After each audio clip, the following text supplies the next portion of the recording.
Hi guys, এখন আমরা চলে এসেছি আমাদের বোলপুরের ভারত সেবাশ্রম আশ্রমে। দেখতে পাচ্ছ এখানকার অ্যাম্বিয়েন্সটা, এটা পুরো একটা এলাকা জুড়ে ভারত সেবাশ্রম আশ্রম। তো আমরা এই সবেমাত্র এখানে ঢুকলাম। তো এখানে এসে এখন তোমাদেরকে দেখানোর চেষ্টা করবো, মানে আমার সবেমাত্র দুপুর টাইম দেখছি এখানে এসছি ভোগ খাওয়ার জন্য বা খাবার খাওয়ার জন্য।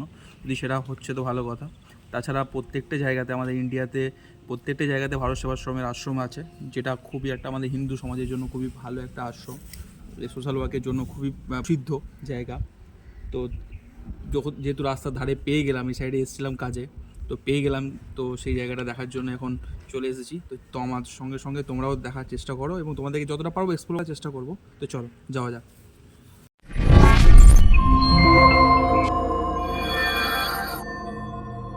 ভারত সেবাশ্রমের ইতিহাস সম্বন্ধে যদি আমরা একটু খবর নিই, তাহলে জানতে পারা যায় এটি হলো হিন্দু দাতব্য বেসরকারি একটা সংগঠন, যেটা 1917 খ্রিস্টাব্দে আচার্য শ্রী প্রণবানন্দজি মহারাজের হাত ধরে এটি প্রতিষ্ঠিত হয়।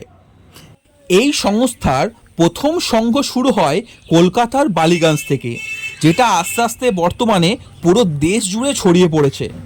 এই ভারত সেবাশ্রম ধর্ম, শিক্ষা, আধ্যাত্মিকতা এবং মানবিকতার ওপরই কাজ করে, যেটা আপনি এই সংস্থার যে কোনো জায়গায় গেলে আপনি তার প্রভাব দেখতে পাবেন।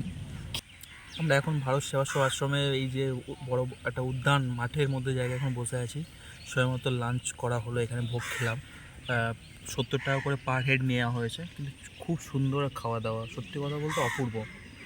তো ভাত খাওয়ার পর বাঙালি যেটা হয়, একটু ভাত ঘুমের দরকার আছে, ভাত ঘুমের তো অভাব এখানে।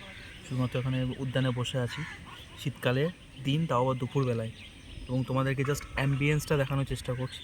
এই দিয়ে দেখতে পাচ্ছ পুরো এলাকাটা, দেখো তাকাও। এখানে ধানের ক্ষেত, ধান কাটা হয়ে গেছে, জলের ট্যাঙ্ক, এমনকি অ্যাম্বুলেন্স পর্যন্ত এখানে সুবিধা রয়েছে।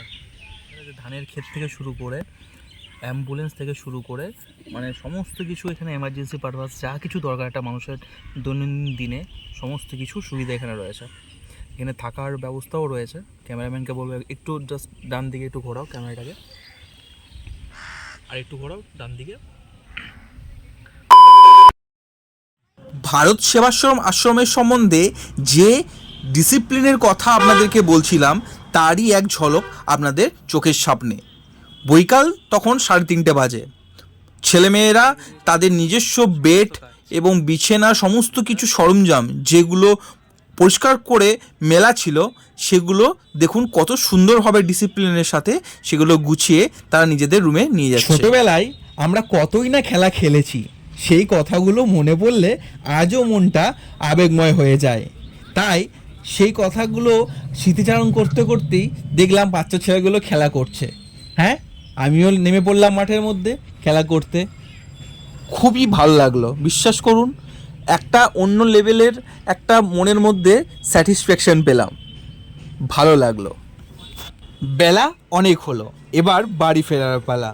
বাড়ি ফেরার আগে আমরা চলে এলাম মন্দিরের কাছে। মন্দিরের জাস্ট ওপরে উঠতেই ডান দিকে পাবেন সর্ব দেবদেবীর মন্দির। সেই সর্ব দেবদেবীর মন্দিরে এসে প্রণাম করলাম। প্রণাম করে আবার বাঁ দিকে চলে গেলাম এবং সেই বাঁ দিকে রয়েছে শিব মন্দির। সেই শিব মন্দিরে প্রণাম করে তারপর প্রণবানন্দজি মহারাজের মন্দিরে প্রণাম করে রওনা দিলাম বাড়ির পথে।